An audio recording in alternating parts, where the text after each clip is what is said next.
The Quran says, you are busy piling up, calculating, developing your careers, your money, your occupation, your wealth, until you visit the graves. Think about it. When was the last time that you went to a funeral? Was it your mother? Was it your father? Was it your grandfather? Was it your uncle? Was it your cousin? Was it your friend? Was it your wife? Was it your husband? The last time that you visited the grave, when you went to a funeral and you saw that person whom you loved that was laughing, crying, live, boasting, wealthy, educated, denying, arrogant, whatever they were. What was the demeanor of the people when you walked in that funeral home? When that person was stretched out in their last suit? What was the demeanor? Were the people cracking jokes? Were they dancing?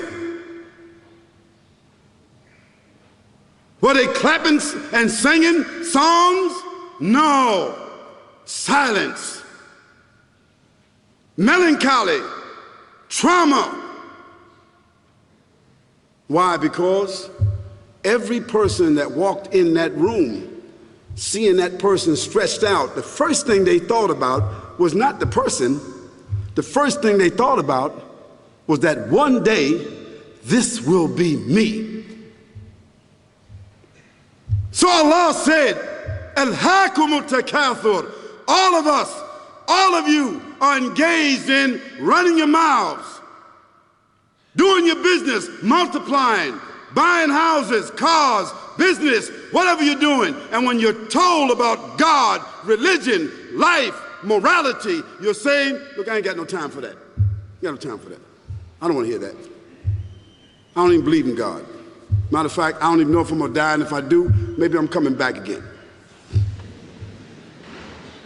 As a matter of fact, science is so sophisticated that I think really that they're on the verge of being able to solve the whole thing of death soon.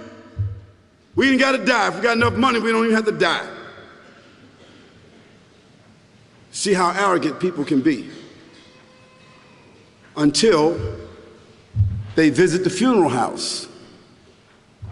And then after you go to the funeral house, if you got the guts, if you're able to do so, you go to the grave.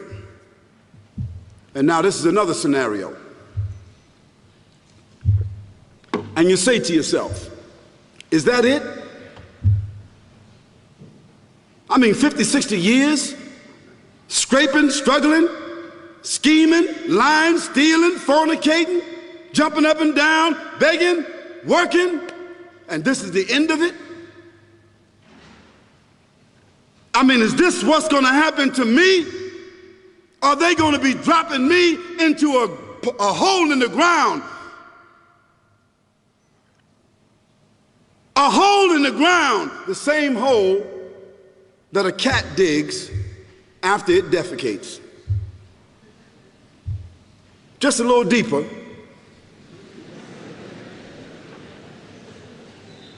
But for the same reason. The cat digs a hole because the cat has dignity. Something that human beings don't seem to have. Instinctively, the cat digs a little hole, covers it up. Humans have got to be taught to do that. But it's for the same reason. So you and I, we're going into a hole a little deeper than the one the cat dug. And all the people that's crying, pulling out their hair, screaming, almost acting like they falling in the thing with you. They want to just jump in there with you. Not really though, you know, it's all an act. Because ain't nobody really gonna jump in there and stay in there. They don't love you that much.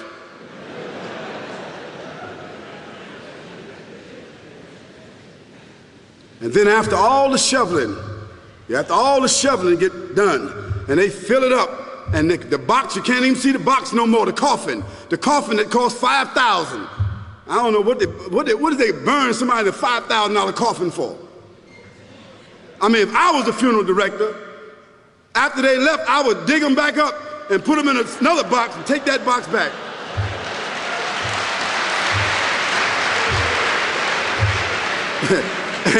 and honestly, I'm telling you, that's what they do. Yeah.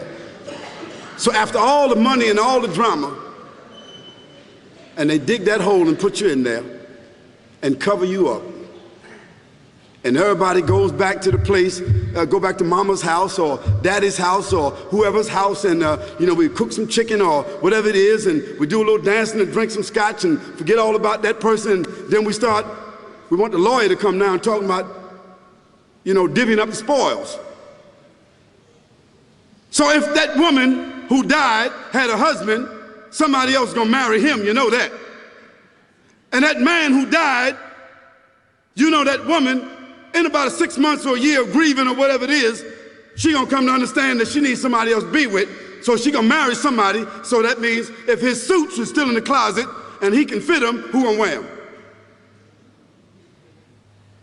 So it really means that after all this time, and the people walk away from that grave, it's over. What about that person in the grave? What's happening? Because you know and I know that death is almost like sleeping. Death is like sleeping. Your body is gone. Your body is dead. Your spirit is gone, but your consciousness is there. Yes, brothers and sisters, you and I are going to know when the people put us in that box and put us in the grave. We are going to know. Your spirit is gone. You can't shout. You can't call out. You can't say, "Don't leave me here." But you're going to be hearing and you're going to be seeing, because that's a different kind of consciousness. But you can't move. And in that grave, this is when the real trauma is going to begin.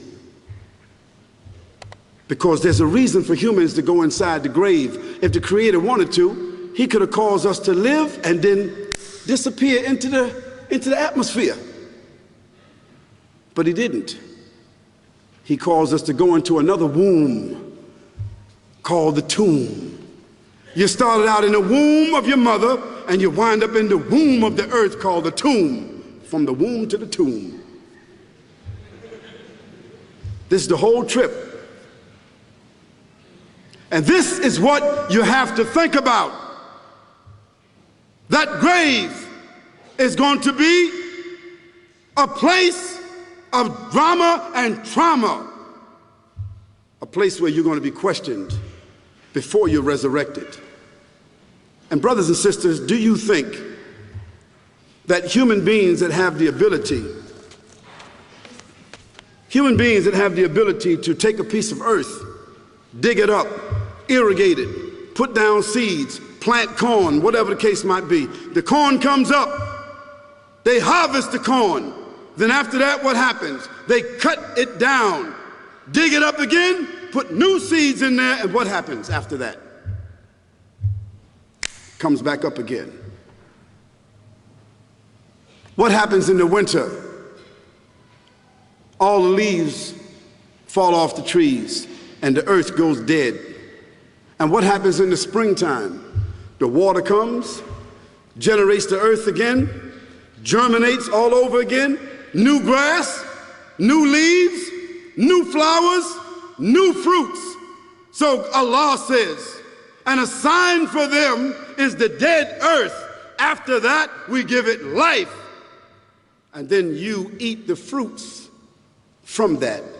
So Allah says, the one who gave you life in the beginning, is he not able to give you life all over again in order to judge you? Yes, certainly. You may want to deny it because you don't want to be judged.